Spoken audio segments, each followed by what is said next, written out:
They claim to be there to protect the journalists from a conservative website, but their heavily armed presence on the streets of Ferguson drew the attention of both police and black protesters. The men, calling themselves Oath Keepers, only added to the already simmering tensions 1 year on from the fatal police shooting of 18-year-old Michael Brown. Well, our Washington correspondent Kylie Morris joins us now live from Ferguson. Kylie, over to you. Well, Matt, we're here in what was the epicenter of the riots, the protests, the looting that followed the killing of Michael Brown a year ago, 18-year-old unarmed Michael Brown, by the white police officer Darren Wilson. Now, the reverberations from those protests have really changed America. They continue to move around America. Now, if you want to be the next president of the United States, you've got to be prepared to talk about Black Lives Matter and issues of race and injustice. Indeed, people are saying, members of the younger generation, the younger activists in this crowd are saying, look, this is our great civil rights moment. But it was a moment that was somewhat interrupted last night by, as you mentioned, these Oath Keepers. It was a very small cohort from that organisation. They came along, as you say, to protect journalists. We have seen them before, I've got to say, in the Ferguson protest back in November, when the court behind me announced that Darren Wilson would not be charged over Michael Brown's killing. They were hidden away up on some of the porches and the awnings of some of the stores in Ferguson. They said to protect businesses last night. As you mentioned, Matt, they were here apparently to protect journalists. But certainly their presence, their very kind of visible state of wearing uniforms, military-type uniforms, some of them are ex-military, some of them are even serving police, we're told, and they were, you know, carrying weapons. As you can imagine, their presence really drew a mixed reaction. This was last night in Ferguson. The lines of chanting protesters forced to keep on moving or face arrest, the riot-clad police making arrests, giving orders, using mace. But emerging from the shadows, new to the neighbourhood, men who call themselves Oath Keepers. Vigilantes acting, they say, to protect journalists from a popular right-wing website from any trouble. They openly carry sidearms and semi-automatic weapons, as is their right in the state of Missouri. The protesters, though, had questions. You and people who look like you, white males, have the sovereignty to walk around with assault rifles, but we can't even stand out here and assemble peacefully and exercise our constitutional right to do so without being gassed, maced, and arrested. What's your perspective on that? What do you think about that? I don't have a perspective. You don't have a perspective? But there was common ground among others, at least one Oath Keeper engaging a protester in lively conversation over Donald Trump and tax policy. The sales tax does not apply to goods. Let's just have a flat tax.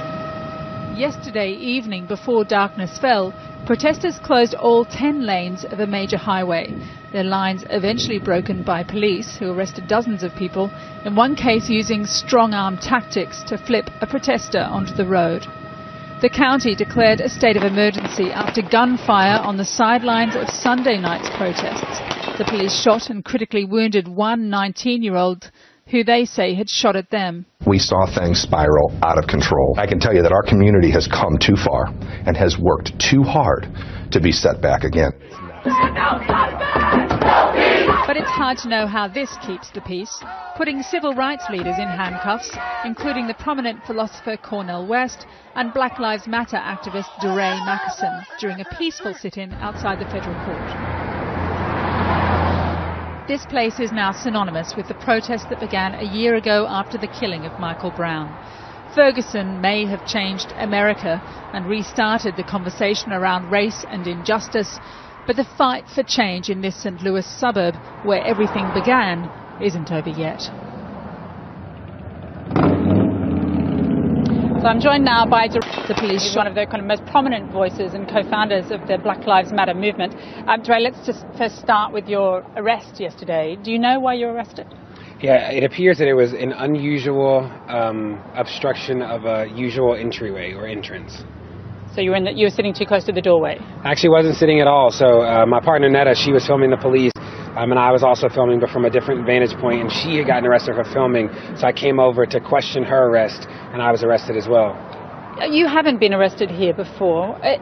Do you feel like there's some sense of kind of scores being settled by the authorities at the moment? You know, I think that there's a long history of law enforcement targeting people who are fighting for their rights. You know, the reality is that the status quo didn't just happen overnight. The status quo is over many years, and people will work hard to reinforce it, including the police. Has there been any change? I mean, if you're a regular citizen of Ferguson, do you think there's been any change in terms of the way you're treated by the police now to a year ago? You know, I think that across the country there's more of a critical lens to the police, that people are willing to question police narratives, and there's a focus on police violence and racism in ways that it just wasn't a year ago, and that's really powerful. I think that, like, the Ferguson Police Department has a lot of work to do. They are pushing back on the consent decree and not realizing that they need to... The consent decree is the Department of Justice orders on the changes they have to make, the reforms. There's a negotiation that happened with the consent decree, and the Ferguson Police Department is not being a willing participant right now, and they're pushing back, which shows that they don't yet realize that they have a lot of work to do.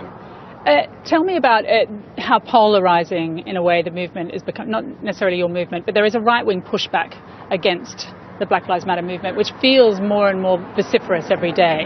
How do you deepen the effect of your movement without increasing that polarization? So we know that this work will always be more important than it is popular. And there are people, like I said, the status quo didn't just come overnight. There are people whose bread and butter is like sustaining these oppressive racist systems like for-profit prisons, right?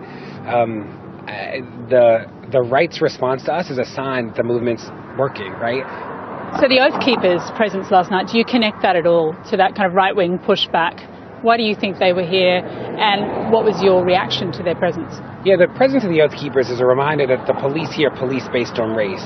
If black people had come out with rifles like that, it would have been sheer pandemonium outside. But white people, there was no response by the police. They left, they didn't return, and that's real. That policing is racially coded in places like Missouri and places all over the country.